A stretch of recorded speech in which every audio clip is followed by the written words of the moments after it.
Hello hi നമസ്കാരം കൂട്ടുകാരെ. തനൂസ് ഫാമിലിയുടെ മറ്റൊരു വീഡിയോയിലേക്ക് എല്ലാ പ്രിയപ്പെട്ടവർക്കും ഹൃദ്യമായ സ്വാഗതം. കഴിഞ്ഞ ദിവസം എറണാകുളം പോയിട്ട് തിരികെ വരുന്ന വഴിക്ക് കണ്ട ചില കാഴ്ചകൾ നിങ്ങളെ ഒന്ന് കാണിക്കാമെന്ന് വിചാരിച്ചു. അതാണ് ഈ വീഡിയോ. ഏതൊരു നാടിൻ്റെയും വികസനത്തിൻ്റെ നട്ടെല്ലെന്ന് പറയുന്നത് അവിടുത്തെ റോഡുകളുടെ വികസനം തന്നെയാണ്.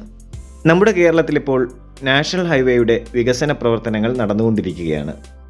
ഇത് ചേർത്തലയിൽ നിന്നും തെക്കോട്ട് വരുമ്പോൾ കണിച്ചുകുളങ്ങര ഭാഗത്ത് നടക്കുന്ന നിർമ്മാണ പ്രവൃത്തികളുടെ ദൃശ്യങ്ങളാണ്.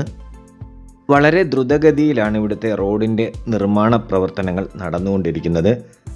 ഒരുപാട് തൊഴിലാളികൾ ആത്മാർത്ഥമായി ഇതിനുവേണ്ടി പണിയെടുക്കുന്നുണ്ട്. ഈ കാണുന്ന സാധനം റോഡിൻ്റെ നിർമ്മാണവുമായി ബന്ധപ്പെട്ട വസ്തുവാണ്. അതെന്താണെന്ന് എനിക്ക് മനസ്സിലായില്ല. ഇത് റോഡരികിൽ അവിടെയായി ഒരുപാട് അടുക്കി വച്ചിരിക്കുന്നത് കണ്ടു.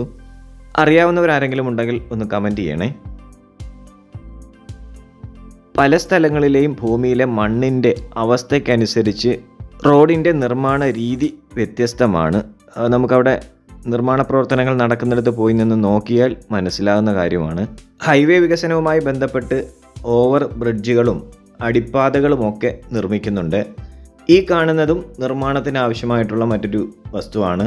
ഇതുപോലുള്ള സാധനങ്ങൾ ഓടകൾ നിർമ്മിക്കുന്നതിനും അതുപോലെ തന്നെ കേബിളുകളും പൈപ്പുകളുമൊക്കെ പാസ് ചെയ്ത് കൊണ്ടുപോകാനായിട്ടൊക്കെയാണ് ഉപയോഗിക്കുന്നത്. ഇത്തരം സാധന സാമഗ്രികളൊക്കെ റോഡിൻ്റെ സൈഡിൽ ഒരുപാട് അടുക്കി വച്ചിരിക്കുന്നത് കണ്ടു. ആ ഭാഗങ്ങളിലാണ് കൂടുതലും ഞാനിത് കണ്ടത്. പലതരത്തിലുള്ള പല ഷേപ്പിലുള്ള ഇതുപോലുള്ള സാധനങ്ങളുണ്ട്. ഇത് റെഡിമെയ്ഡായിട്ട് ചെയ്തിട്ട് ലോറിയിൽ കൊണ്ടിവിടെ ഇറക്കി വച്ചിരിക്കുന്നതാണ്. റോഡ് പണികൾ ഇങ്ങനെ നടക്കുമ്പോഴും സമാന്തരമായിട്ട് വണ്ടികൾ പോകുന്നതിനൊക്കെയുള്ള സാഹചര്യങ്ങൾ ഇവരൊരുക്കിയിട്ടുണ്ട്. നേരത്തെ ചില ബുദ്ധിമുട്ടുകളൊക്കെ ഉണ്ടായിരുന്നെങ്കിലും ഇപ്പോൾ വലിയ തരക്കേടില്ലാത്ത രീതിയിൽ വാഹന സഞ്ചാര സ്വാതന്ത്ര്യം ഉണ്ടായിട്ടുണ്ട്. ഈ റോഡ് വികസനവുമായി ബന്ധപ്പെട്ട് സ്ഥലമൊക്കെ ഏറ്റെടുത്ത് അവിടെയുള്ള വസ്തുക്കളൊക്കെ നീക്കം ചെയ്തതിനു ശേഷം പല സ്ഥലങ്ങളും നമുക്ക് തിരിച്ചറിയാനാവാത്ത വിധം മാറിപ്പോയിട്ടുണ്ട്. മുമ്പൊക്കെ നമ്മൾ ഇവിടങ്ങളിലൂടെ സഞ്ചരിക്കുന്ന സമയത്ത് പല സ്ഥലങ്ങളും മനസ്സിലാക്കാൻ വേണ്ടിയിട്ട് ലാൻഡ് മാർക്കുകളൊക്കെ നമ്മൾ നോക്കി വയ്ക്കാറുണ്ട്. പക്ഷേ ഇപ്പോൾ അതൊന്നും തിരിച്ചറിയാൻ കഴിയുന്നില്ല. ഇത് നമ്മുടെ കൃപാസനം ധ്യാന കേന്ദ്രം നിൽക്കുന്ന ആ സ്ഥലമാണ്. ഇവിടെയൊക്കെ ആകെ മാറിയിട്ടുണ്ട്.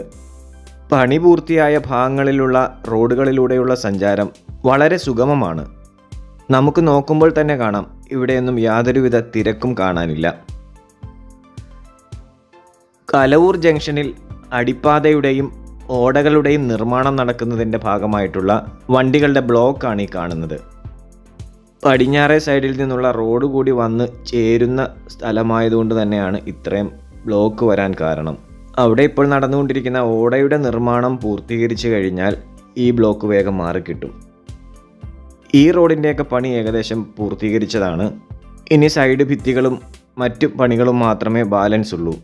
ഇത് നമ്മുടെ കൊമ്മാടി ബൈപ്പാസ് തുടങ്ങുന്ന ഭാഗമാണ്. ഇവിടം വരെയുള്ള ദൃശ്യങ്ങളാണ് ഞാൻ ക്യാമറയിൽ പകർത്തിയത്. കൂടുതൽ വീഡിയോകൾ കാണുന്നതിന് വേണ്ടിയിട്ട് ചാനൽ സബ്സ്ക്രൈബ് ചെയ്യുക. അപ്പോൾ മറ്റൊരു വീഡിയോയുമായി വീണ്ടും കാണാം. Tata bye bye.